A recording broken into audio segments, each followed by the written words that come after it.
think you have the translation in English, perhaps, yeah.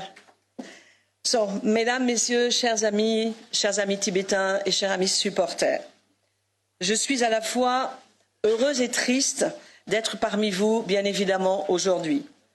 Heureuse parce que la présence de groupes d'information internationale sur le Tibet du Sénat français, comme de l'ensemble de nombreux soutiens ici présents, dans leur pluralité, évidemment, illustre notre intérêt commun porté à la cause tibétaine, menacée autant dans son identité que dans son cadre naturel. Triste, car la tenue de ces conventions internationales indique que la situation n'est malheureusement toujours pas réglée.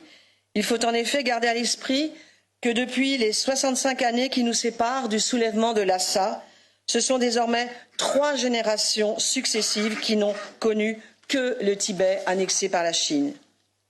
Une délégation de notre groupe, à l'occasion de notre dernier déplacement à Dharamsala, en avril dernier, a eu l'occasion de vous rencontrer, cher Pempan Sering, bien sûr, élu à la tête du gouvernement en 2021, qui se situe sans ambiguïté dans la continuation de la voie médiane définie par le Dalai Lama, qui consiste à appliquer une réelle autonomie dans le cadre de la Constitution de la République populaire de Chine, qui reconnaît les droits particuliers, entre guillemets, aux minorités nationales. La délégation a également pu échanger avec le président et le vice-président du Parlement, avec plusieurs députés qui sont là aujourd'hui, afin de s'entretenir sur le fonctionnement de cette institution. Nous avons par ailleurs rencontré des représentants de plusieurs associations de Tibétains, ainsi que des réfugiés, pas assez à mon sens, récemment arrivés en Inde, puisqu'effectivement c'est compliqué aujourd'hui pour eux de venir. Leurs préoccupations étaient identiques et ça m'a effectivement beaucoup touchée. Pouvoir rencontrer sa sainteté, le Dalai Lama, pour la plupart d'entre eux, s'ils en ont la chance, et pouvoir surtout vivre librement leur religion et leur culture. Nous constatons malheureusement que l'élimination physique des hommes et des femmes qui constituent un peuple n'est pas la seule manière de le faire disparaître. Le priver de sa langue, de sa culture, de sa mémoire est la tragédie actuelle mise en œuvre de manière très consciente et organisée par les autorités chinoises au Tibet. Derrière l'autonomie de façade et des droits reconnus aux théoriques et prétendues minorités nationales par la Constitution chinoise, la réalité est celle d'une politique d'assimilation forcée. Les 3 piliers fondamentaux de l'identité tibétaine continuent à être attaqués par les autorités de Pékin, à savoir la religion, la langue et la culture. La religion tibétaine est mise sous surveillance et dénigrée. La langue tibétaine est marginalisée dans l'enseignement et les usages professionnels. Ce processus s'applique désormais aux enfants tibétains qui sont contraints, dès la maternelle, d'intégrer des systèmes d'internat pour recevoir une scolarité en chinois et un endoctrinement en vue d'adapter et d'adopter une nouvelle identité chinoise. Lors de notre déplacement, le Sikhion avait d'ailleurs exprimé sa forte inquiétude concernant ces internats qui, en quelques années, feront des enfants tibétains, des enfants chinois, coupés de leur culture. Toutes ces mesures de destruction de l'identité ainsi que de l'environnement naturel accentuent la souffrance du peuple tibétain et l'inquiétude des pays occidentaux. C'est pourquoi le Dalai Lama, qui pèse ses mots, évoque un génocide culturel en ce qui concerne cette politique conduite par Pékin au Tibet. Quels sont les moyens de faire échec à ce génocide ? Nous pouvons évidemment compter sur l'esprit de résistance du peuple tibétain et à la fois indomptable et résilient. Il y a en effet aujourd'hui encore au Tibet des personnes qui sont emprisonnées et meurent pour avoir voulu défendre la liberté d'expression et de religion. Alors quelle est notre part de responsabilité et quels sont nos moyens d'action ? Le premier combat à mener est à mon sens celui de la vérité. Rien ne sert de reconnaître des génocides passés si on ne se préoccupe pas de ceux en cours. Car les auteurs d'un génocide tirent toujours parti des silences des nations.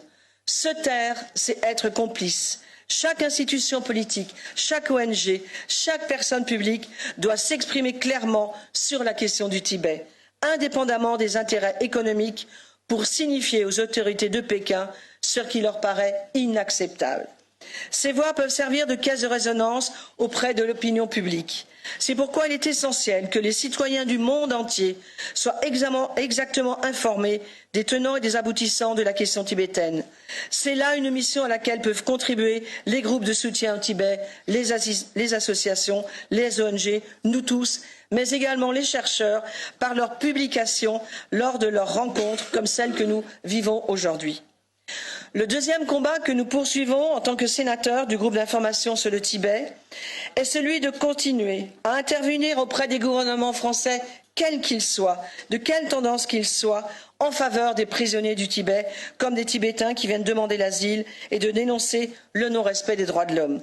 Nous le devons pour les martyrs tibétains, de cette cause non violente, mais également pour cette communauté tibétaine qui ne fait que remarquer par son parfait souci d'intégration, et ce, malgré son déracinement.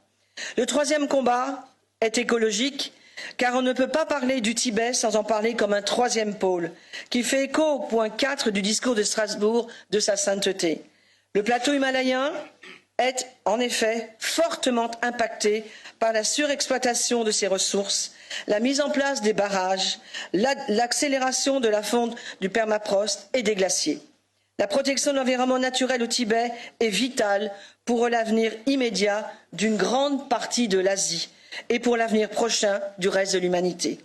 En cela, il revêt un enjeu majeur que je souhaite, avec mon groupe, aborder dans les prochains mois au Sénat français. À nous d'être convaincus et de convaincre que ces combats peuvent être remportés.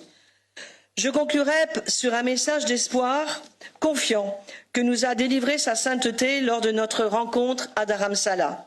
Lorsque je lui ai demandé sa vision de l'évolution de la situation au Tibet, ce sage, à l'éternel sourire, m'a répondu simplement, d'une manière à la fois inattendue et désarmante: je reste optimiste. Les Tibétains sont plus forts que les Chinois, car les Chinois mangent du riz, mais les Tibétains mangent de la tsampa. Est-ce qu'il est besoin d'en rajouter?